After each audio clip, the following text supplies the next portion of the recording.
सुस्वागतम मित्रमंडळींनो. तर आपल्या चॅनलवर नवीन असाल तर चॅनलला सबस्क्राईब करून घ्या. तर आजच्या भागामध्ये इकडे आता सत्य आता मंजूला चेकअपसाठी जे रिअल डॉक्टर असतात खरोखरचे त्यांना बोलावून घेतो आणि जे डॉक्टर असतात ते आता मंजूला चेकअपसाठी आलेले असतात, कारण मंजूच्या डोळ्यातून अचानक रक्त येत असतं त्यामुळे.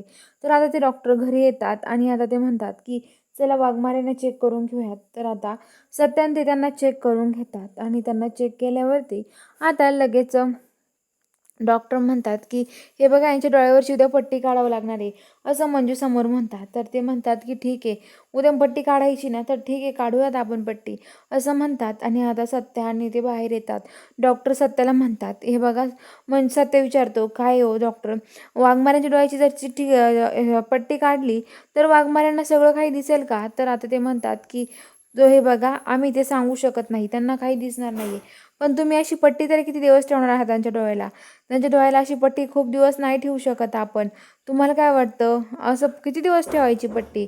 असं नाही चालणार, एवढे दिवस आपण पट्टी नाही ठेवू शकत ही, असं म्हणतात. तर आता ते म्हणतात की ही पट्टी उद्या काढावंच लागेल, असं म्हटल्यावरती आता लगेच सत्या म्हणतो की पण आता वाघमाऱ्यांना दिसणार नाही का काहीच? सत्य म्हणतात की नाही नाही, असं म्हणतात. आणि आता लगेच जे डॉक्टर आहे ते तिथून जातात. सत्याला खूप टेन्शन येतं.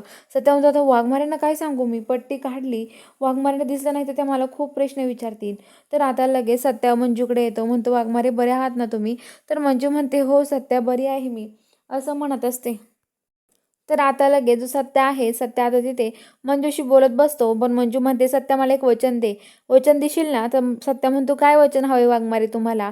तर आता लगेच मंजू म्हणते की मला असं वचन हवंय सत्या, की हे बघ, मला उद्या डोळ्यावरची पट्टी काढणार आहे आणि पट्टी काढल्यावरती मला जर दिसलं नाही ना, तर तू दुसऱ्या मुलीशी लग्न करशील. तर आता ते म्हणतो की नाही, असं का करू वाघमारे मी? तुम्ही माझी एवढी गोड बायको असताना मी असं आयुष्यात कधीच करणार नाहीये.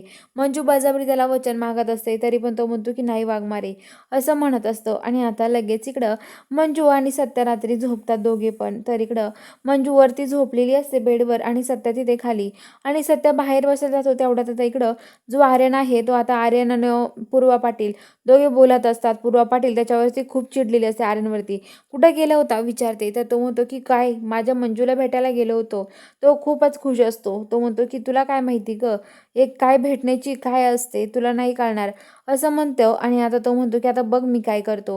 आणि आता तो मंजूच्या घरी येतो रात्री. आणि आता तो लगेच मंजूला किडनॅप करतो, तिच्या तोंडाला रुमाल लावतो आणि तिला किडनॅप करून तिथून आता तो घेऊन जातो. तर इकडं सत्या खाली येऊन झोपतो. सत्याला काहीच माहीत नसतं, आर्यन आता गाडीत मंजूला घेऊन आलेला असतो. आणि इकडे सत्या झोपून राहतो. पण सकाळी उठून बघतो सत्या इकडं मंजूला म्हणतो वाघमारे उठा ना, एवढा वेळ का झोपलात तुम्ही?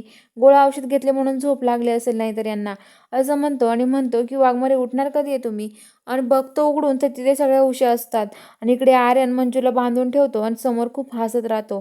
तर चला बघूया आता पुढील भागात काय ट्विस्ट आहे. बघायला चॅनलला सबस्क्राईब करा.